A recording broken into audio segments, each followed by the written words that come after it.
You wanna meet your mate, babe? I You wanna meet these know. smoking hot boys I got with me who are probably flying over right now, Hmm. talking shit about how much they all wanna bang me?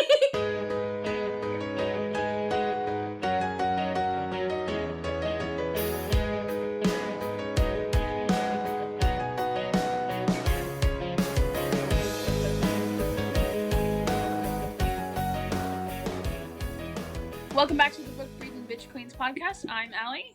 And I'm Sam. And this week we're looking at chapter 22 and 23. Chapter 22 is a conversation with Moore where we get a little bit of her backstory while we prep for the mortal realm. And then 23 is we're back at the mortal realm. We're back at their estate. We see Elain and Nesta again, and Feyre tells her story and is trying to convince them to work with them. And I have lots of thoughts. Yes. Yeah. It is interesting.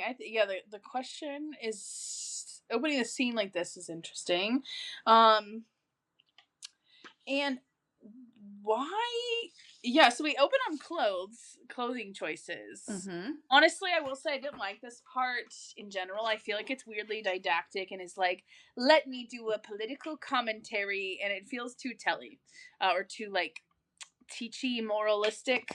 Mm-hmm. But I tolerate it, and I just read through it. But I will say, reading it now, I'm like, God, can we be less overt? So, two things that I'm looking for now that anyways, two things I'm looking for. One, I want to dissect every second that Moore is on a page. Yes. And also, there is a statement from SJM that said that the signs for who Azriel's mate is has already been laid out. You think more is an option? No, I do not. Okay. But I think that there's something telling in these chapters that could also rule somebody else out. Okay. Now, I don't necessarily I want to find that quote. I would love to actually fact check that she said that because it was a secondary source that was quoting and blah blah blah whatever else, and you know how we are. But presumably if it was said, then one, it means that Azriel does have a mate, which I don't love knowing that already. And I know that there's a couple of people in the running for that. We have Elain, Gwen, Reese's sister, Bryce. There's some people in the running for what theories exist out there. Yeah. I do think that some of the Bryce theories, there is a Bryce theory that I think works, but then she was on she ruled it out on Call Her Daddy, right? She did rule it out on Call Her Daddy. Now I don't know if that means that she won't say haha just kidding, or be lying about it then. Yes, because that's a little crazy.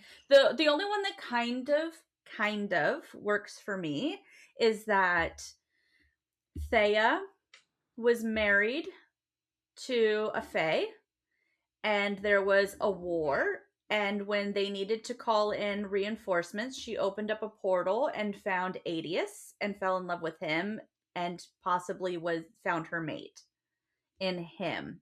So it was like Thea was her husband dies, she opens up a portal and she finds her mate. And then Bryce, it's like, oh well, she has Hunt dies, she opens up a portal, she finds Azriel, blah blah blah. But I don't love that, and I don't want Hunt to die. I don't want Hunt to die, and I am going to believe what SJM says for now. But I do think that there's something in these chapters that could maybe give a little bit of information about Azriel. And I also got, there's something about Elain in these chapters that I also think is sus as fuck. But I think is super sus. Yes. In the narrative that we have of Elain. So we'll get there when we get there. But that's Okay. that's what I've got. There's a really long explanation before we even start. No, I like it. Okay, so do you think why? I mean, I guess this is just making some basic conversation with the clothes. So one of the things that I noticed right away is this level of comfort between these two characters. Yes. That Moore is sprawled across the foot of her bed. Like that's some like that's like Besties hanging out. bestie girlfriend shit, you know? She's just chilling, This is a laying scene on from a her bed. rom-com. She's not sitting, she's not leaning on a door frame, she's not standing in the corner, she's not even like going through a closet, which is also like, you know, Yeah. would be kind of a level of friendship, I guess, or whatever. Yeah. But she's like just straight up like chilling on her bed. Yes. And also, this first line, for someone who claimed to have been drinking and dancing until mother knew when, she appeared fairly perky. Someone who claimed to be. Okay. Moore's a liar, and one of two things happened. One, she wasn't actually out all night. Yeah. Two, she doesn't get hangovers. So I guess, and then the third option, and I said, did she get laid? Is that why she's perky? Did she go to Rita's? Did she go to her little gay bar? And did she get some girly action? That honestly, that's likely. Especially because I love that Cassie and Azriel are fucking hungover as shit. Cassian and Azriel, grumbling and wincing over breakfast, had looked like they'd been run over by wagons. Repeatedly, yeah. Yeah. I don't know. I skipped over that, but that would make a lot of sense, honestly. And it's funny. And it's already leading into like there's some language there that says that there's at least some room for some dishonest behavior on Moore's part. For someone who says that she was out all night, you look totally fine. Yeah, maybe she was sending off a message to the Ator telling him that they'd be at the Well, I doubt that, but I think she went out with the boys. I think she didn't drink. I think that they did what they needed to do to get Reese off of her back, and then I think she went and got herself some action. Like, honestly, hopefully, good for her. Yeah. I will say, I thought it was interesting how she immediately contrasts her with Ianthe and is like, I like her better. Partially because of the what she found out in the last chapter, but also just like you're getting a sense from this whole scene, like you were saying, that they're like friends. I also noticed a couple of things, even just on this first 236. Feyre also seems to find the mortal realm to be kind of annoying. Yeah, and it doesn't seem like that's like a recent thing. Like it's something she's always thought. Yeah, but that leads into like her never really belonging there, and maybe was already something else, right? It's like, what do they wear? They wear layers. They cover everything up. Everything else, that maybe they I can never pronounce this word. Their collarbone area, right? Décolletage. Yeah, the décolletage might be a little daring depending on the event, but everything else gets hidden beneath skirts and petticoats and nonsense. Yeah. Yeah, she is not about it. But I also don't know why. Do you also notice what she thinks looks bright and rich and regal? No. I pause on an ensemble of turquoise with accents of gold. Yes, I wrote Aelin's eye color. Galathinius eyes are bright and rich and regal. That's funny. Yeah, I actually wrote that in here, but when I read it today, I was reading it while I was walking, so I didn't see my old notes, but I have that written right here as Aelin's eye colors. But yeah, that is so funny that you said that, because I hadn't even reread that note yet. And it's like, it's exactly. That's crazy. Also, I don't understand why. Is there any point to them talking? Like, is there something we're supposed to take away from the fact that clothing has changed in 500 years? or is it just like a random? We're just going to talk about gender and constructs for a second. I think we're going to talk about gender and constructs. I think we're going Okay. to talk a little bit about. I think what we're supposed to get is that Moore has an image of mortality, like the human realms, as being something, and that there is a change in 500 years.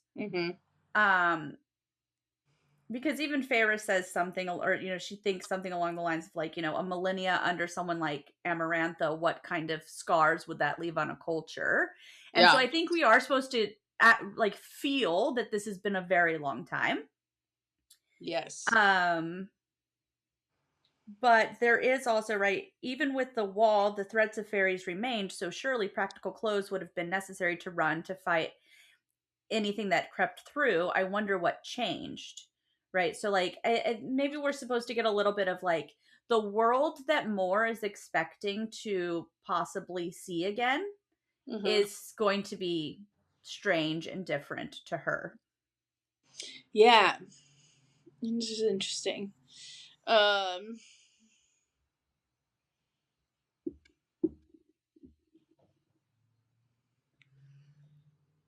But also that there's a similarity between the gender roles of mortals and the gender roles of Fae. Yeah, money means you have less choices. Yeah, or at least within Hewn City, right? Yes.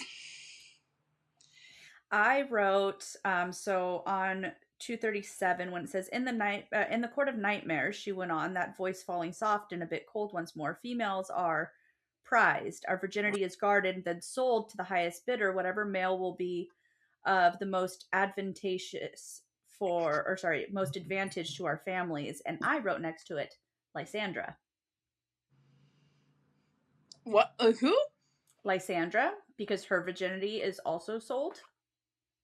Oh, Like, sorry. literally. I was thinking of like, but she's like not a high lady. Yeah. No, yeah. and so, but just like making those similarities of like the sort of purity of women in other places that we see some of these gender roles be shitty for women. Oh yeah, absolutely. And hers was kind of I mean, she's a courtesan. By her? Is that what it was? He sure did. Yeah. So same shit. Yeah. Honestly.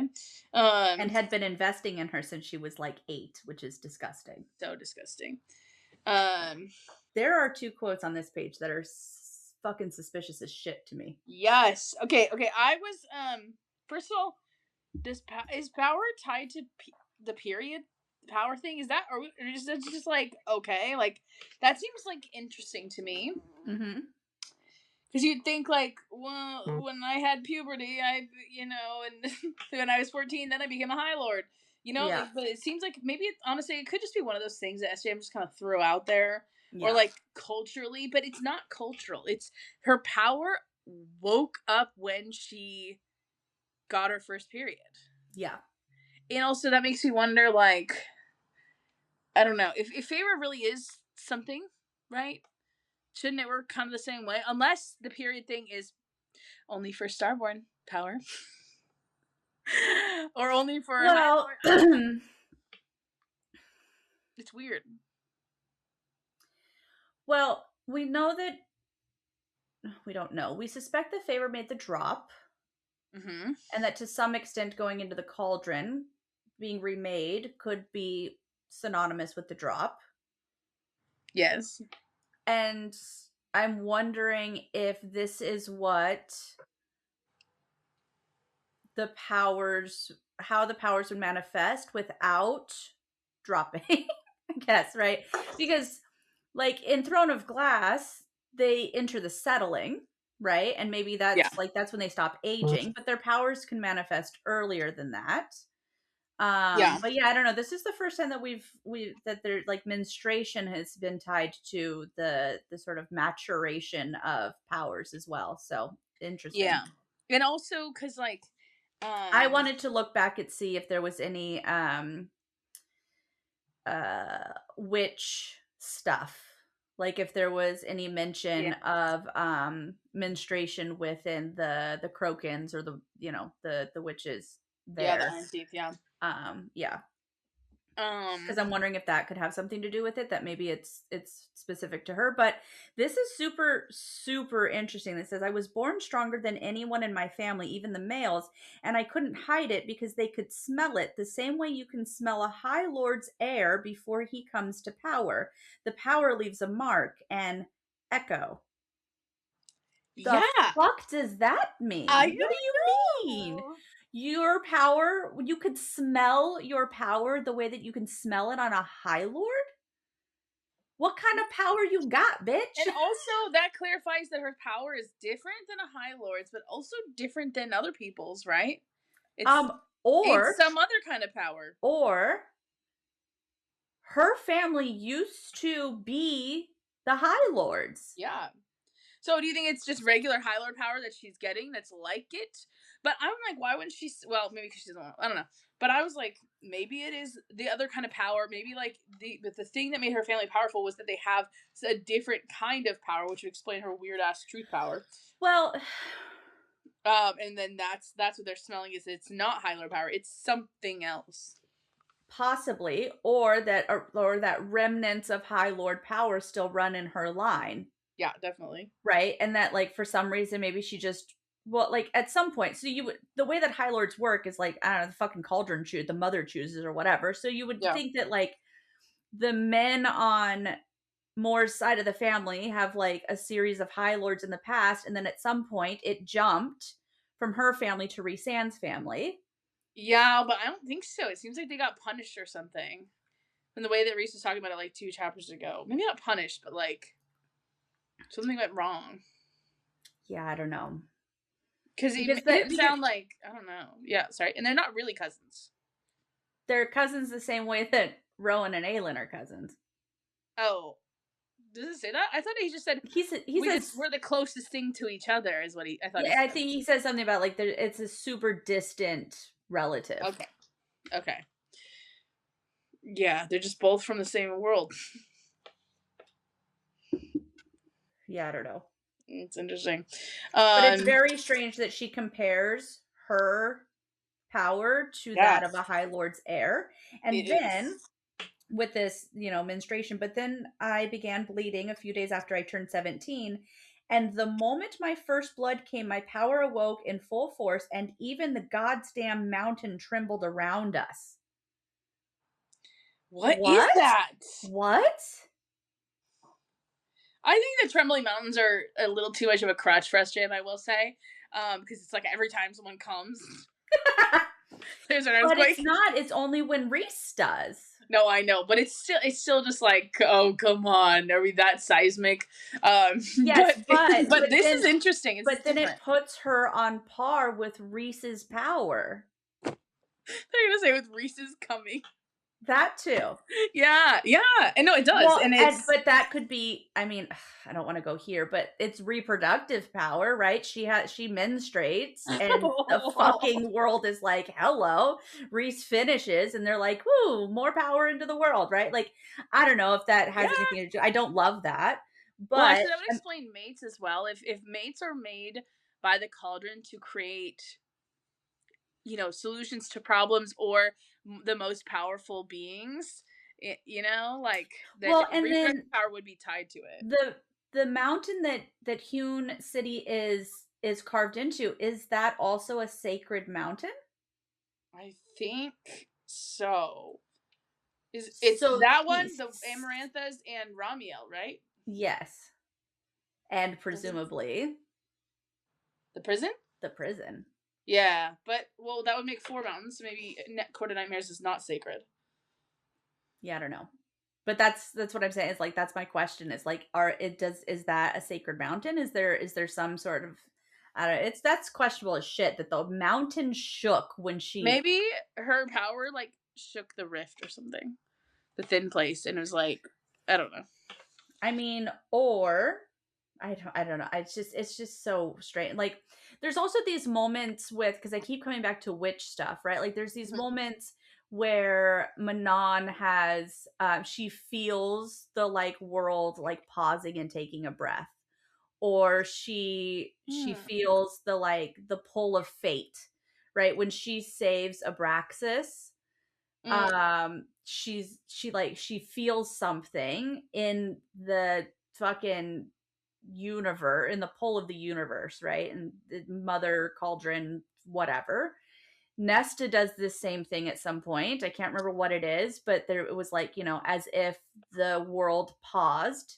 It's when they're doing Valkyrie shit and like the world fucking pauses to be like, oh, this is the moment that like fate is changing. Yeah. So maybe that's I don't know, but this is fucking suspicious as shit. It is. It really is. And because, like, yeah, that's like a lot of power for just like some girl to have. Yeah. And she's not some girl, but like kind of she is. Like, Yeah. right now. Yeah. Yeah, a lot of the backstory. I didn't have as much to say about the backstory itself necessarily. I don't have things to say about the backstory, but I got a real weird questions for. I'm trying to tie them together. This stream of consciousness that she has. She tells her backstory. So she asks about the mortal realms, which leads her into talking about Hewn City. And then that comes back to the mortal realms and to say, I've asked all these questions just to tell you, and I've told you a little bit of my own backstory to tell you I'm not coming to the mortal realms. Now, did you go there to tell her she wasn't coming to the mortal realms and you just fucking tangent conversationed and was making small talk and some shit went weird? Or is something about your story the reason why you're not going to the mortal realms? Because she says, I wish to see if I recognize any of my long dead friends in their faces, aka the woman that she used to love. Yeah. But I don't think I would be able to behave with any others. Yeah, I don't understand. And so then This I'm whole like, thing was really confusing to me. and then I'm trying to like think about her story, and I'm like, can you not behave with the others because of how they treat their women? And Feyre asked that question. Are you not able to behave with the others? Like, why? Because it's going to be too different? Because you're nervous? Like, what does that mean? I was like, is it because they're close to Autumn? Like, because Autumn's right there? But that seems weird. Yeah, I don't know. It Because she once fell in love with a mortal queen? Yeah, I honestly just thought this made no sense. Yeah. Unless, or that we don't have the full picture. I wish she was just like, just I don't know. It kind of feels like she needed to make up some reason. Well, what's interesting is that maybe SJM just goes, I need some reason why she's not going to the mortal realm, and I also want to do some backstory. So maybe I can do this thing where I tie it together, and because her actual thing was that she is planting more as this betrayer, so she knows what I got to do is have her not go. Yeah, I might as well two birds one stone it, and so it's like because she had like that was the end goal, she just kind of served it in a weird way. That and it's a little bit cynical, but I do think like fucking happens to all of us. But I don't know. But then, like, what is this conversation with Reese? Like, what does he know, right? Did Reese tell get you not to go? No, he weird. tried to convince me, actually, said I was being ridiculous, but Cassian gets it. The two of us wore him down last night. What the fuck? Cassian gets what? He gets why you don't want to go to the mortal realm? Why? Because you fell in love in the war? That's what I was thinking. Because Cassian fell in love in the war. Did he? He was with a Valkyrie. Really? Yes, his lover during the war was a Valkyrie, and she died when they all died. And that was Nesta's ancestor. All right. Gross. I mean, he's got a type, but yeah, I don't know. It's like, what is? And then she's like, Cassian gets it, and then what does he get? That he risked everything to make sure that you stayed out of the court, and he laughs about it, but he believes that he's a lowborn bastard, not worthy of any rank of his life. What is that? Is that how you see yourself more? That you're not worthy of what? Probably, but this conversation made no sense to me. I could not figure it out. It's a little like, where are you going? What are you rambling about more? What's happening here? Yeah, but I was kind of just like, I don't know. I feel like it's not important. I mean, okay, so the only way that this makes sense for me is that there's something about the mortal realm, and maybe she knows that they treat their women like this. Okay. And she's just trying, maybe they've always treated their women like this, and she's trying to see if they still treat their women like this. Okay? Maybe. I don't know. I don't know why that would trigger her so much. She goes to the Court of Nightmares all the time. It's part, yeah. And also, she said that they weren't like this. Yeah. I'm like, what is it about your past, particularly with your narrative of the Court of Nightmares and what happened with all that is somehow triggered by going to the mortal realm? And that has to be the reason that she's using to talk to Rhysand about not wanting to go, because Cassian understands how traumatic her backstory is. And so he has her back. Mm-hmm. But I think it's all a fucking lie. It feels like it. I don't know. Yeah. It feels just weird and bullshitty. But I will say, this attack is the first time Feyre and the Inner Circle are attacked. And we will see over and over again that Mor is never there. Mm-hmm. For little reason. They're attacked. Yeah, the Ator comes in. Oh, yeah. In like 24 or something. And Mor is just positioned to send a signal very easily. That's questionable, yeah. I don't love the evil Mor theories, but it sets it up for it, especially with Eris, and it would explain the weirdness. It would explain the weirdness, and it would explain Eris being like, maybe she's ready to admit what really happened. Yeah. So, I got an Azriel theory. Okay. 239. After she says, right, so Morris says, right, he has no idea that he's worth more than any other male I've met in that court outside of him and Azriel, that is. And then Feyre says, yes, Azriel, who kept a step away, whose shadows trailed him and seemed to fade in her presence. Okay. They do the same thing with Elain. Fade? They retreat from Elain. They retreat from him, away from him. When he's in the presence of Elain, it says that his shadows retreat. When he is in the presence of Gwen, they dance for her.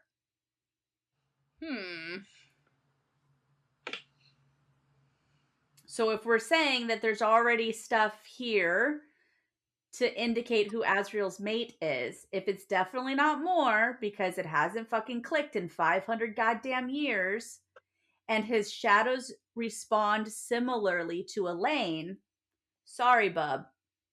It's Gwen. Interesting. Yeah, I like that. Although there's a moment at the end of this chapter that I'm like, huh? Is it when his shadows kiss her cheek and neck? Yeah. And Rhys gets a jealous rage. Rhys is not excited about that at all. Or he's deducing things about her blood that made the shadows do that. Maybe. That's what I thought. Why? Okay. If I get sucked into a magical world and I get turned into a fae, and I know that upon my return to my mortal sisters who are going to fear me, who I already have a choppy ass relationship with, why the fuck am I going to wear a diadem? Yeah. I don't Why are you wearing a crown, baby? Although it says my hair had been arranged before breakfast. Like, maybe Rhys was like, she's doing official business, I need her to wear a crown, because it's like, that's the cute thing. But it is still, like, not super strategic. It's not the cute thing. Nobody else wears a fucking crown. Oh, no, like the romantic, so he can be like, I always put a crown on you every time we go out together. Type I don't like that. That's gross. Yeah. But that is like, I'm going to go to my sisters and I'm already going to be fundamentally changed. Let me go ahead and wear all of the regal, bright, even just Faye rich regalia and all of this. And maybe it's like, oh, well, my family's rich now, so now I got to show that I'm wealthy too. Like, maybe, right? Like, but it's just weird to me. I'm going to go fundamentally altered and they're going to be shitting their pants because they think I'm going to eat them. Let me wear a crown. Yeah. I need to come in supplication to them to ask them for their help.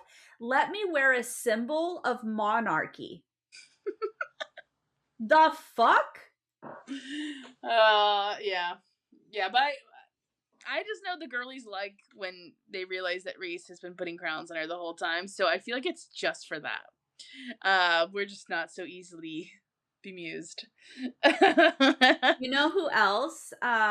We just read this part. Hunt has a very treasonous thought and says that Bryce she says something like more than a princess, but I can't think about that thought because the thought itself is treason. And then she says something else and he goes, there she is again, doing that more than princess thing. I can't remember that. Yeah. Where he's like, she's a queen. Mm-hmm. She is a queen. Yeah. But she actually can be a queen, right? She renounces right. Yeah, she takes away all of the Fey kingdom bullshit. Yeah. That's funny. But yeah, I don't Yeah, and then it's a little preachy. Also, who the fuck put out all this jewelry for her?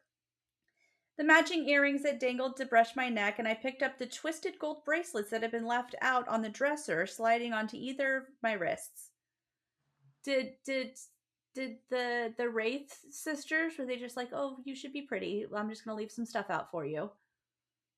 I would assume. Or is Reese just like, hey, go put this in her room, she'll look good with this on? It is very turquoise and gold, so maybe he was like, she needs to wear the colors of her ancestor. Yeah, I don't know. To her. I don't know. We already get a mention of reaching out, which becomes the sort of motto for book 5, the keep reaching out. Still willing to trust and reach out. And then of course we have like the tattooable quote here at the end of this, right? There are good days and hard days for me even now. Don't let the hard days win. Lots of people get that. People get that tattooed? I've seen it a lot. Oh. I am also in a region of the United States that tattoo culture is like booming, so maybe that's why I'm seeing a lot of it up here. Okay. Let's see.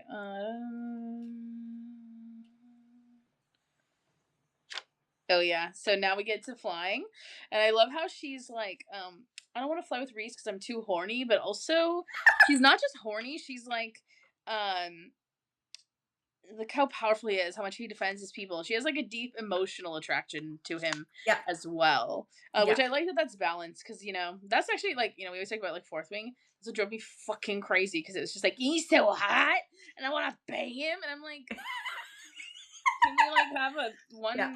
And this is much better because it's like I thought about his hands on my thighs again, and how he defended his people and was very smart and powerful and scary, and how he was so gentle with his hands on my thighs. It's like, and it's. I really wish that she had thought to finish this thought. I hate when there's an M dash because she doesn't finish her thoughts. And I would love to know what that thought is, but like I think she's sensing. I think there's a couple of things happening here. I think that she is attracted to him and that she is already feeling this mate bond pull, whatever. There's a level of intimacy. There's a level of and both romantic intimacy and just a level of I get to see more than just one mask that the rest of the world sees. And I think that scares her and makes her feel guilty because even throughout this book, she still has these like, I just left Tamlin and I'm flirting with this guy, and I just left Tamlin and I'm already falling for this guy, and like and so I think that there's a number of things going on here, and I do like how this is, and it's not just I can't be near him because I'm gonna want to fuck his brains out. Yeah. That's funny. We said the exact same. But I do love that, right? I didn't let myself finish the thought, and I said, I'll fly with Azriel. Reese and Cassian looked as if I declared I wanted to parade through Valaris in nothing but my skin, but the Shadow Singer merely bowed his head and said, of course. And that, thankfully, was that. And I want to know, okay, Why is Cassian so upset? Just for the sake of being a dick, okay? And just for the sake of the last conversation that we had where he's like, you could fuck Cassian. He probably wants to fuck you. I really want this scene where Cassian is like full on being like, bro, she's hot. And that Rhys is like, she wants to fuck me. Or just like that Cassian had a moment of legit interest. And that Rhys is like, fuck. Like, okay, like, I gotta play this cool. And if that's what she wants, I'll let her do it because choice. And then she chooses to fly with Azriel, and then both of them are just like, wait, what? But it's like I imagine Rhys being like, first there's Tamlin, now Cassian thinks she's hot, and she wants to fly with Azriel. I'm never gonna get this girl. So funny. Yeah. But I think part of it is just that like Azriel seems like he would be the scariest or least like like the one that has more of the threatening vibe. Like, well, she clearly works well with Rhys and they have a rapport, and I'm the fun one. And so when she chooses Azriel, Cassian's like, nobody chooses Azriel. Nobody feels safe like with that the fool. The weird girl who names her pet gigantic dog Fluffy is like the vibe. Yes. Like, yes. You're not scared by him? She's like, no, he's nice. Yeah. Or the opposite, where like I want to get a Yorkie and name it Cerberus. That's so cute. Yeah. Which just means spot, by the way. But really, it means spotted. It means spotted. So the three-headed hellhound of Hades is named Spot. That's so cute. Yeah, it's cute. But I think it probably is just meant to be like, I thought Azriel's scary and awkward and he's weird shy boy. But I do like the reading where it's like they're both disappointed that they were getting rejected at the same time. Yeah. And Rhys is so jealous. You can definitely tell. Yep. Oh yeah, okay. And so then the next part I had was the shadows. Yeah, he scoops her up, right? It's all cutesy, right? Sweet little baby Feyre, put your head on my shoulder and I'll carry you. Whose shadows that whisper to him, stroke my neck and cheek. And then Rhys frowns. Yeah, and to be fair, like he could be frowning because he's jealous, because he's like, why are his shadows just pointing to her? But I kind of feel like that's a weird thing for the shadows to do. And so maybe he's like, what does that mean? What does that mean about her power? Maybe she's got that 8th court in her too, that fucking death court. And that's what he's like, what is this? Is this that? You know, because like it could. Or if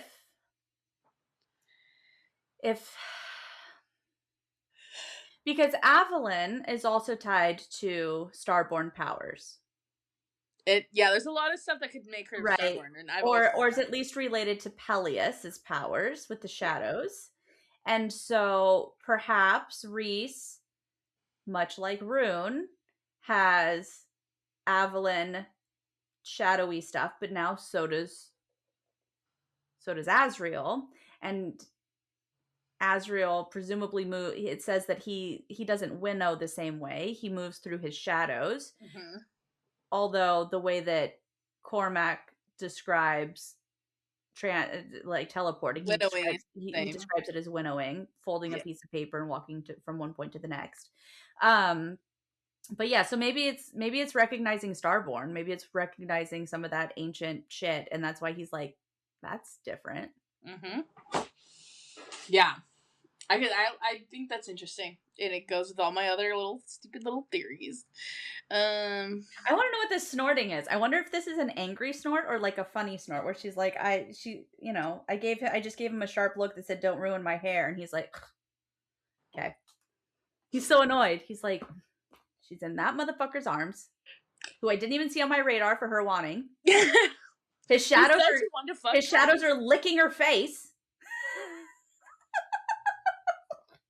The face looking is so gross. And then once they get past the wall, he winnows further up to Cassian to fly with Cassian instead of flying next to them. It's like a gossip like little bitches. Like, what the fuck is that about? You think she likes him? Like, no, she likes him a little better, right? Like he likes more. He's not gonna go for her. It's fine, right? I mean, he is the prettiest of all of them. That's funny. Yeah, I don't know.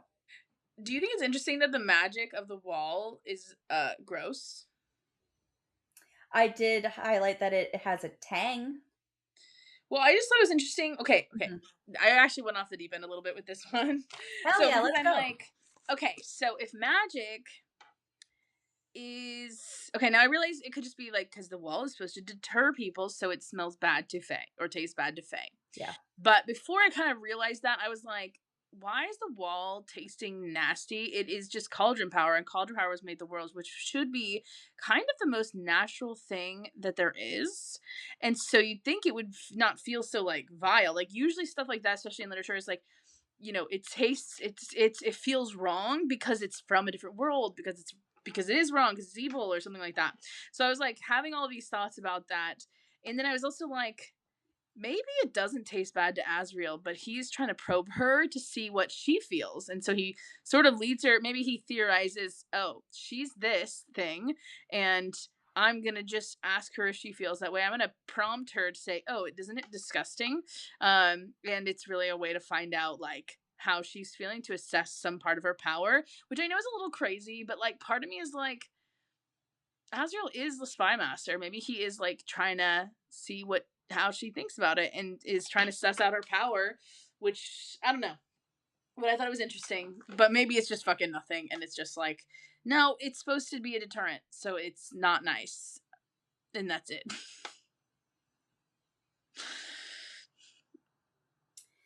Or the only other magical power that we know causes you to feel gross is Valg power. And I don't know who actually made the wall. Yeah, because I thought they did it with the cauldron, but maybe it's just that the cauldron's the only thing most powerful enough to take it out, so maybe it's not made by the cauldron. They didn't make it by the cauldron because the cauldron was already hidden. Oh, wait. I thought they made it with... Okay. Cauldron's already hidden. Okay, that's interesting. So maybe they make it with a different realm's magic. Like maybe it's Hell's magic. Yeah.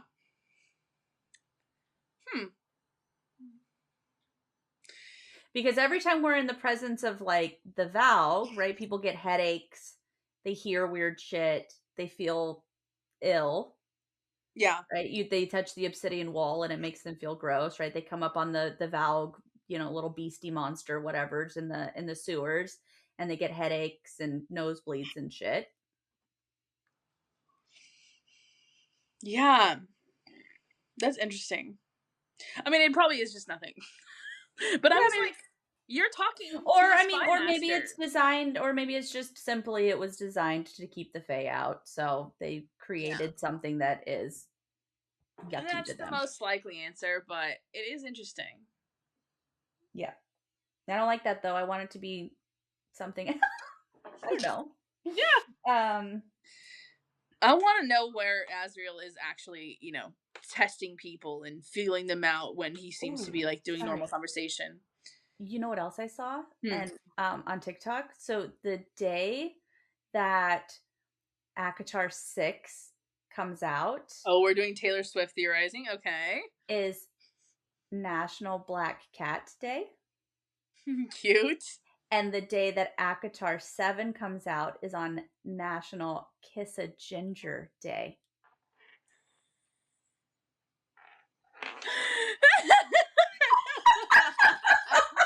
We are Swifties. Sure are. Now, again, I need to fucking fact check this, but if that is real, then we've got Azriel coming at 400 pages, and we've got the solidification of a mate bond with Lucian coming in January. Okay, what about this? What if It's not Gwen. It's not Elain. It's Lucian. It's Azriel Lucian. Or it's Azriel Eris. Okay, I do love that too. I love an Azriel Eris moment. Yes. Oh yeah, yeah. Because they already just they go by that vibe. Yeah. God, that's funny. Yeah. And it wouldn't hurt her to have a couple of non-heteronormative sex scenes and relationships and primary POVs. Because Azriel was also there when he's like, Elain, you're my mate, and like, what if it was just that as Azriel was being like slowly like fucking just his wings were destroyed, so maybe he was in danger and it was snapping the mate bond in place, and then he just did this cover. I don't know, that's crazy. I mean, there is a theory that and I don't know how they say this, but there was a theory that Azriel was supposed to be her mate, and because he was dying, that the cauldron chose somebody else. But because he was the original choice as a mate, she has like two mates, kind of. That's why he's so drawn to her. Interesting. Could you imagine Elain of all sisters being the one that has a why choose? Yes. I mean, it would be funny because at some point Nesta is like, Elain would be appalled that I've already taken 2 men to bed with me, and then you turn out that like Elaine's the one that's like, aha, 2 mates, let's go. Yeah, or maybe it's the kind of thing where she's like appalled right now because she's never really like tried X, Y, and Z, and then she like figures out and she's like, you know what, I want to do 5 guys at once, and she goes down a book that does that to crazy. I just finished a book that has that. Nice. What is it about Azriel so far that allows her to feel a safety with him and a level of safety to not only choose to fly with him, which whatever, but to tell him something that she is only willing to say because Rhys isn't around? Yeah, maybe because she just identifies with feeling lost because she knows that he feels lost too or something. But maybe, but like clearly she could say this to Rhys. Rhys knows what it means to not feel welcomed and to feel other. He's a half-breed. Yeah, but Azriel really had this experience. Maybe she's just connecting to it more. Or maybe it's just random. Or maybe it's because Azriel like is the one, like she does the correction, right? I can see why we were deterred. So it's like a slip of her tongue, and then he addresses it, right? You'll get used to it, the wording. And then she's like, maybe because he's already kind of recognized that she made that mistake and that she's struggling with it, maybe that's why she's opening up, because like, oh, he already kind of saw it, and so she's just like, I don't really know where I fit in anymore. But again, I admitted perhaps only because the wind was screeching around us and Rhys had already winnowed ahead to where Cassian's dark form flew beyond the wall.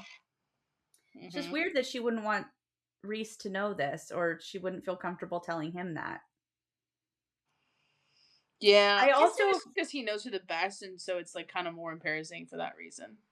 I also I didn't highlight it and I don't have anything to say about it, but this line is really questionable to me. I watched the light shifting inside the sapphire siphons instead, as if they were a great eye of some half-slumbering beast from a frozen wasteland. I knew wasteland was going to get you because of the frozen wasteland specifically. I also have more theories about maps, but we'll talk about this another time. Sorry, I've been on TikTok too much. But yeah, I don't know. You were saying that siren power could be witch power harnessed, and the witches are from the wastes and stuff like that. So it's like it could be that, but then the monster is kind of random. Yeah, I don't know.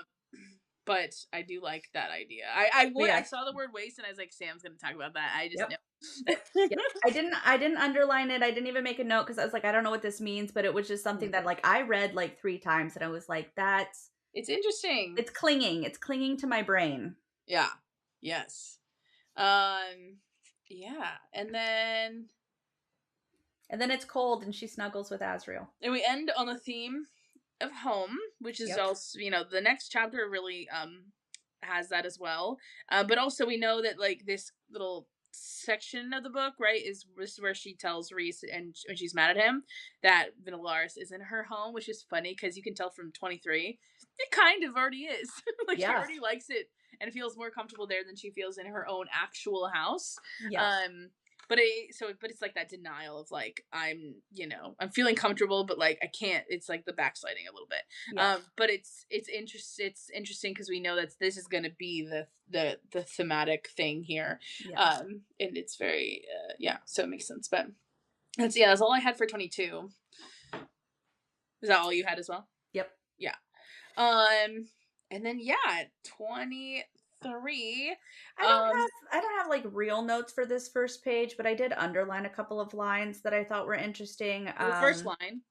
That's our return to book 1. That's the opening image of the first book, which is interesting because you would think like, oh, this is a return to the first book. That should be the end of the first book or the start of book 2, but it's kind of like where maybe book 2 really gets going. Yeah, the real start. Interesting. I didn't highlight that line. I just remember Labyrinth. I was like, that's such a weird, because it's the opening to the series. Yeah, and I'm like, there's no labyrinths in here ever, but clearly, I do. Yes. And I like that she's so very much, I mean, physically changed and broken and all the things. And I do like that we're getting this repeat of this line as she comes to a place where like she's really has to lean into this new life. Yeah. Well, and the last time she was in the labyrinth of snow was when she was like at the world, the mercy of nature, and I need to eat and like survival. And now she's also in like a survival mode, but like on a not literal food, but instead like protection and stuff, and with like higher level things, right? It's about protecting her actual family members, but also her found family and her friends, and like so it is kind of it's like an interesting from the Maslow's perspective as well. She talks about the decorations, this like winter decorations. The mention of no holidays. Yeah, not when they'd been banned and condemned every holiday after the war, all a reminder of their immortal overseers. And then in conjunction to, right, 3 months with Amarantha had destroyed me. I couldn't begin to imagine a millennia with high fae like her, might do. The scars it'd leave on a culture, a people. And I don't know. It's something that I wondered about that too, because it's weird. I mean, I think that it could speak to the places that Crescent City is going to go. Like, what is Crescent City going to do now that the Asteri are gone? And it's gone? They're gone. It's crazy how little I fucking remember. But isn't there Crescent City 4? Yeah, I mean, they're going to keep doing some shit. Now it's about rebuilding. Now it's about... and there's something with the water queens or something. There's also something with the water. But they fixed that. They solved it, right? I don't remember. And they just found it out. Yeah. There's also questions about if Bryce just tainted Prithian. Yes, I know your theory is that the islands rose up and stuff like that. Yeah, but even still, like she's underneath in these underground tunnels with Nesta and Azriel, and she's bleeding, and there's water under there. So is her blood going into the water, and now all of Prithian is going to be poisoned by the Asteri's fucking parasite? I don't know. Anyways, I'm just being a dick. That's interesting. But I think that this could speak to some Crescent City stuff, right? That like, what is Crescent City going to do now that they don't have to answer to the Asteri? And the book 4 is going to have to be like them coming to terms with the scars that were left on their culture as a people. Okay. I thought it was interesting that Miss Laurent automatically identifies that she's Fae. I made a note of that. Maybe it's interesting, maybe it's not. But she's like, my shit's covered up, but she can tell by like my glowy skin that I'm not mortal anymore. But Elain is compared to a summer dawn. Like a bright, shining sun.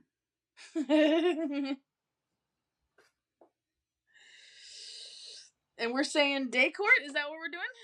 Yes. I like So that. we're doing something. I just liked when it's not pointed to spring all the time. Yeah, bitch likes flowers, but she's constantly talked about in terms of a sun. Yeah, that's true. Um, Yeah. we have some foreshadowing here, right? Elain was exactly how I'd remembered her, the way I'd made myself remember her in those dungeons, when I told myself that if I failed, if Amaranth across the wall, she'd be next, the way she'd be next if the King of Hybern shattered the wall. And she is, in fact, the next one to, Is she before Nesta? Yeah. Interesting. She is next, yeah. Yeah. I also think it's interesting. She appears like alone, and it gives like witch knocking on the door with a trap or something like, and it's so the footsteps is so funny. It's like, yeah, people have to walk through snow, but you just like showed up on the door. She refers to herself as a wolf again. Yes. A wraith, even. Why wolf then wraith? And ghost, right? Yeah. But I took a step over the threshold and looked up the staircase to where Nesta stood, a hand braced on the rail, staring at me as if I were a ghost.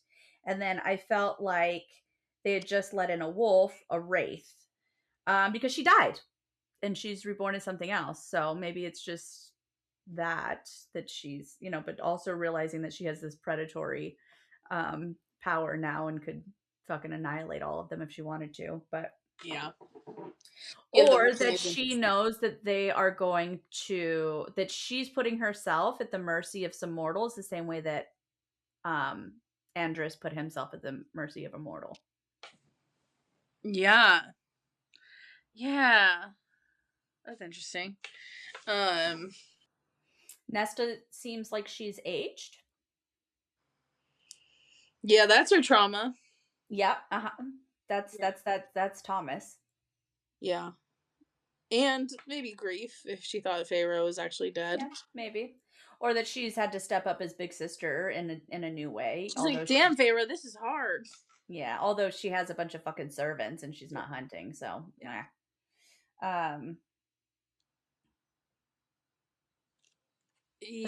But she's taking on like the head of household position, so yeah. And she definitely also feels like this is like, I was too big for these rooms. Somewhere right in this beginning part, she talks about how like it didn't feel like a home the way Rhys's apartment felt like a home, and I was like, okay, yep, you're just a little liar at the end of this chapter, or whenever that happens.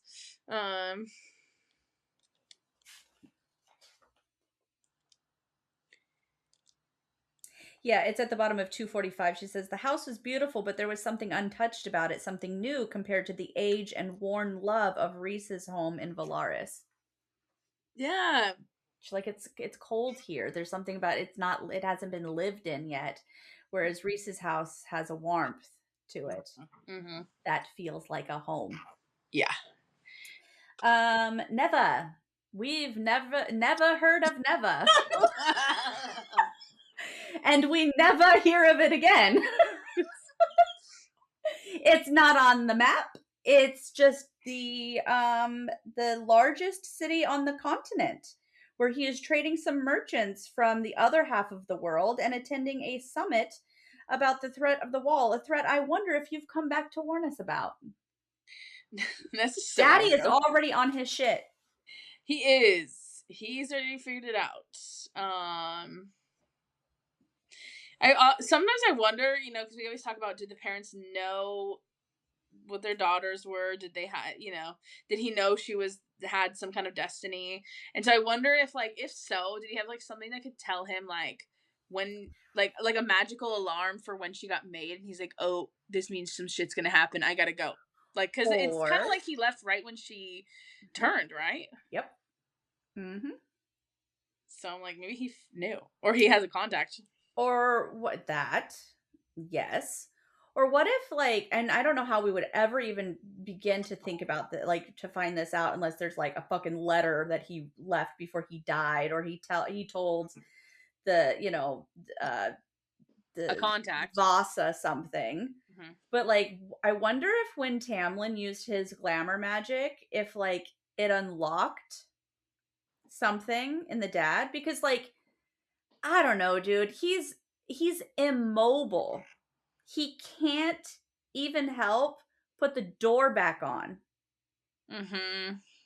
And he gets a little, and maybe that's more of a depression thing, right? Because like that happens, you get so destitute and you just like, he blames it on his leg, but like in reality he's just so very depressed that he like can't bring himself to do anything else, right? His wife has died, who he's the, for all that we know, actually loved her. And Yeah. now they're poor, and so maybe it's more of a depression thing as opposed to a physical ailment. And then once he gets his money back, he feels like, okay, I should go and do my, like, do some shit and protect my daughters and blah blah blah. But it's still just very sus that like the image that we get from Feyre's point of view, which again is one-sided, and maybe even from from Nesta's as well so far, is that when he was attacked and his leg was ruined, that's why he couldn't go around doing shit. And then the second he gets money, he's like, whoop, whoop, I'm going to go to the continent and do shit. Yeah. Well, maybe if his leg had just like broken when he was a rich man, he would have just been like, "Let me pay someone to carry me around." I'm just kidding, or let me, get into. It's like Or, specifically because he can't do sitting work or something. I don't know. or theory, Mhm. he traveled to the southern continent. Got healed the tour. Uh-huh. Uh-huh. Yeah. Uh-huh. Yeah. I hear they work miracles there. Well, I'm sure even he could just And get they regular make healed. characters walk again. Yeah. Yes. Yeah. That's true.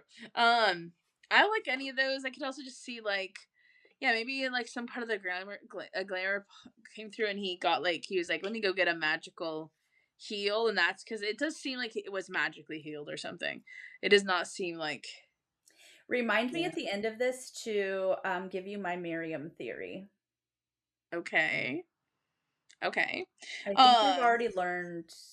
we haven't learned Miriam's story yet, have we? No. About her freeing slaves yet? No. Okay.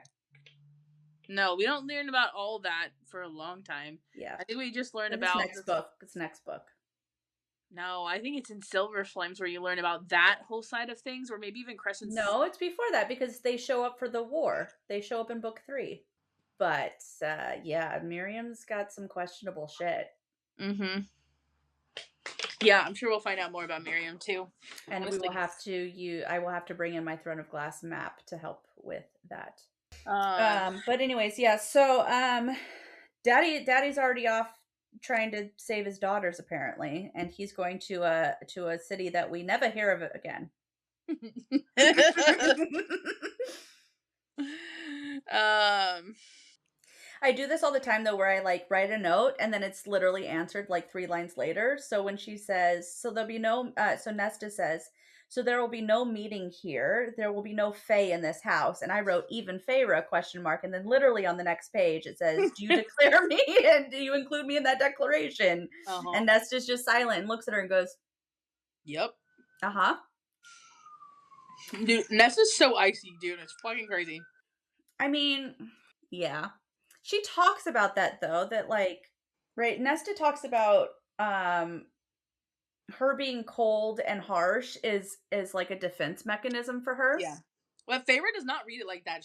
She's offended. She's like, no words of relief of love, never from her. Feyre totally takes it seriously.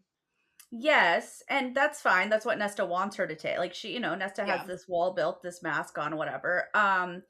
But and I'm wondering because she already has this cold, icy persona in book 1, and knowing that she has been sexually assaulted sometime between book 1 and book 2. Oh yeah. And again, we see her being even more or equally so icy. Like she's icy towards Feyre and her plight and all the and like, whatever. And she has almost a like heightened level of protectiveness over Elain. I mean, she was protective of Elain before. In book 1, we get that too. So it's not necessarily a massive shift. But I do think that it leads into why there's this continuous wall and coldness and protective nature for Nesta. That she already had to deal with it in book. Like, it's just trauma on top of trauma, right? She has a shit mom, and then everything goes to shit. And then even when they come out of it, where like maybe there's some hope that Nesta can heal a little bit from that. Nope. Then she's assaulted, right?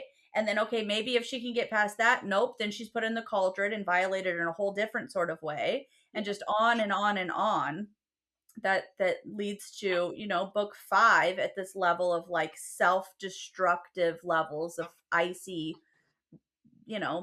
bitch rage, which, I get. But yeah, I don't know. She's got, girl needs to go to better help. Or Yeah. she works it out with her Valkyrie shit and with some, It's whatever. interesting just to see it, like, throughout is more like, oh, there it is. It's still like, you can see all And the I wounds. and I want to see that continuation of her growth. Like, I know that we may not get like, I mean, who knows? Maybe we'll still get some like first person ish. I mean, it's always third person with them, so maybe we'll still get some like insight into Nesta as we go into these next books. But I do love that, like, there's a level of healing that has happened for Nesta, but there's still work to be done. There's still damage to be done. There's still, she's going to have hard days forever. Just like just like Feyre, right? That sort of stuff doesn't necessarily just disappear, because you can't just be like healed all together forever and be great and perfect and sunshiny all the time. When you have a boyfriend, all your problems go away. Yeah. But no, I like that she doesn't, right? Because even when Mhm. we see her in in Crescent City 3, right, she still has her, like, and granted, she thinks that Bryce might be a threat, but like there's Yeah. still a coldness, there's still an Yeah. iciness, and there's still this like she needs, right, she bonds with Ember as a mother figure, right, but is also a little bit like apprehensive, kind of, is what we get, right, that like Ember hugs her and she's a little like, I don't know how to say, like, Mhm. whatever. And Ember's like, you're still working on you, babe, like, you've got this, kind of like she still needs support. Yeah. She's not just all good to go. And I hope that we still get some of that and like watch some of that growth happen and watch her continue to struggle and heal. Yeah. Interesting. Okay, here's my question. First off, I need to look something up real quick. Sorry. No worries. I will also just throw out there Nesta. So Nesta does not win this argument, but she does say twice and not 3 times, find somewhere else. And it does just follow that trend, whereas when one of the girls says something twice, that could still happen. But if they say it 3 times, it almost never happens, as far as I tracked it. But I am interested in it. It's probably just a weird, just like writing tendency, but whatever. There is a character named Nolan in Throne of Glass. One of the thieves in the first book? No, he is not a thief. He is the guy who runs the White Pig Inn in Windlin, where Irene is working. In He's Wendolin? It's what it says. Wendolin where Maeve is? Irene's not there. No, but he's the one who runs the White Pig Inn. Where Irene worked Where before. Irene Like, works. okay. Yes. So I remember I underlined Nolan and I was like, I know that name. So I don't know if there's any connection. I doubt it. But where are you seeing Nolan here? Lord Nolan's battlements. Oh, okay. And the Nolan in Throne of Glass is a creep, and now the Nolan in this one, at least the father, is kind of ick too. But here's my question. Okay, so Nesta says, or sorry, Elain says, she says to, right, so Nesta basically implies that Feyre is not welcome in the house, and Elain says Nesta twice, right? And then she says, if we do not help Feyre, there won't be a wedding. Even Lord Nolan's battlements and all of his men couldn't save me from them. Nesta didn't so much as flinch. Elain pushes. We keep it a secret. We send the servants away. With the spring approaching, they'll be glad to go home. And if Feyre needs to be in and out for meetings, we'll send word. She'll send word ahead, and we'll clear them out. Make up excuses to send them on holiday. Father won't be back until summer, anyways. No one will know.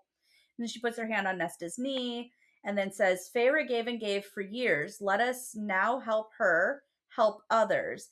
And then later when they're like, okay, get rid of them now, Elain is the one who executes it. I'll do it. Elain said, taking a deep breath and squaring her shoulders. She didn't wait for either of us before she strode out, graceful as a doe. Elain is the stupid one. Yet she's the one who is the voice of reason between these two sisters. She is the one who comes up with a viable plan and then executes that plan.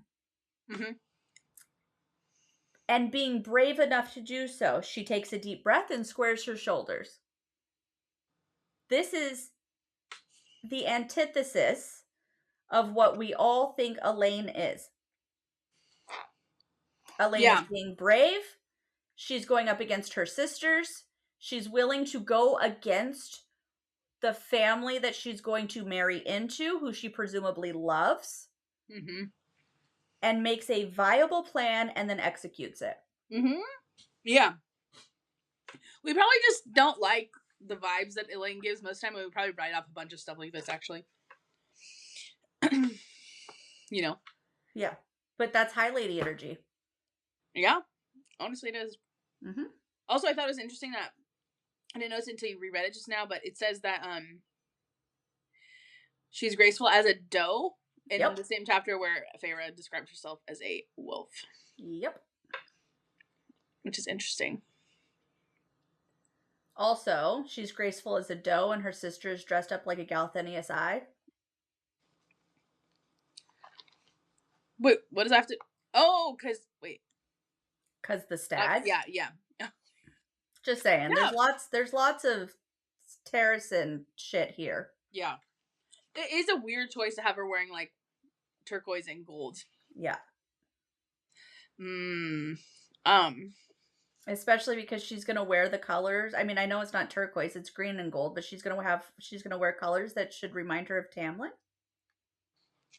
Only because Tamlin is also descended. Okay. Yeah, I don't know. It's weird. Yeah.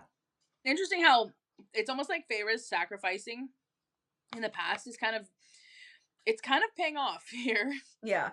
You know, it kind of felt like, no one ever cared. Well, she's calling in a life debt. Yeah.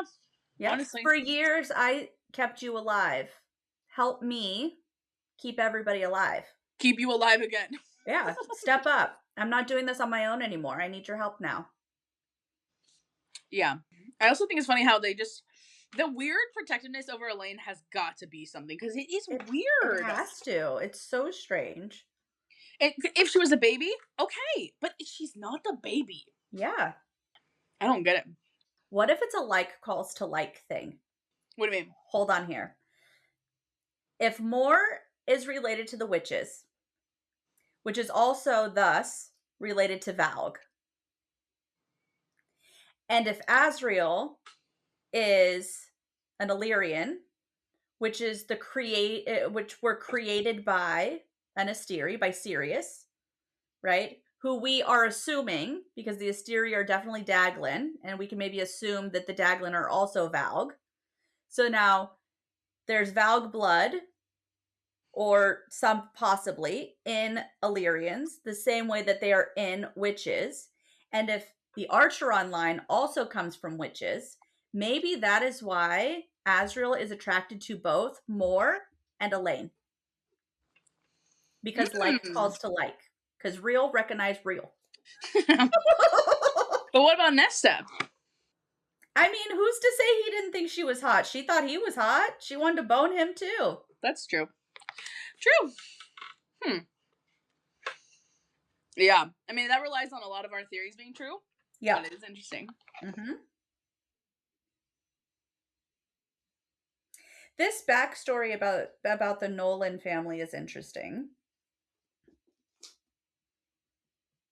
That, like, so Feyre asks Nesta, is he good, the Lord's son she's to marry? She thinks he is. She loves him like he is. And what do you think? Nesta says, right? My eyes, our mother's eyes meet, right?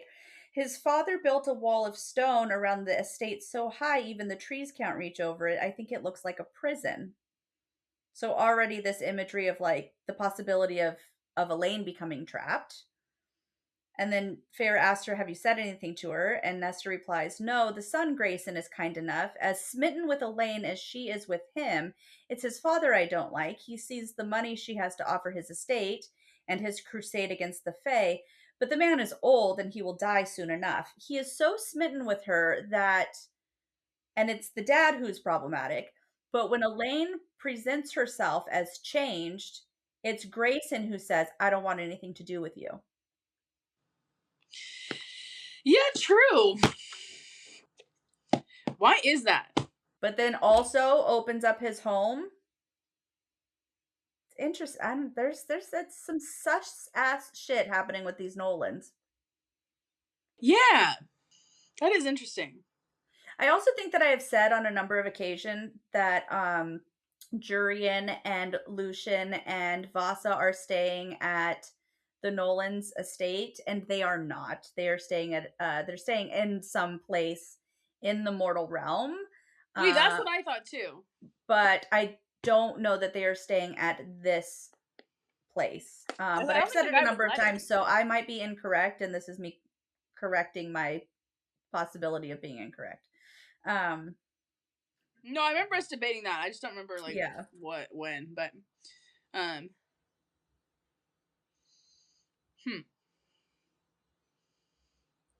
And then Feyre goes on to make this comparison, right? Because Nesta again asks, like, your High Lord, you went through all of that and it didn't end well. And Feyre says, that Lord built a wall to keep the Fae out. My High Lord wanted to keep me caged in. So again, already creating this complete image of imprisonment again. Yeah.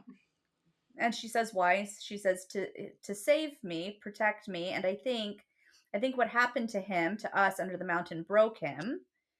To the drive to protect at all cost, even my own well-being. I think he wanted to stifle it, but he couldn't. So he wanted to stifle this like, he wanted to not feel that he has to protect at all costs, but he couldn't. He couldn't let go of it. And then she says in her, right, she thinks there was much I still had to do, I realized, to settle things, settle myself.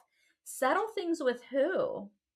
Is this the beginning of her being like, I've got a bone to pick with Spring Court? Maybe.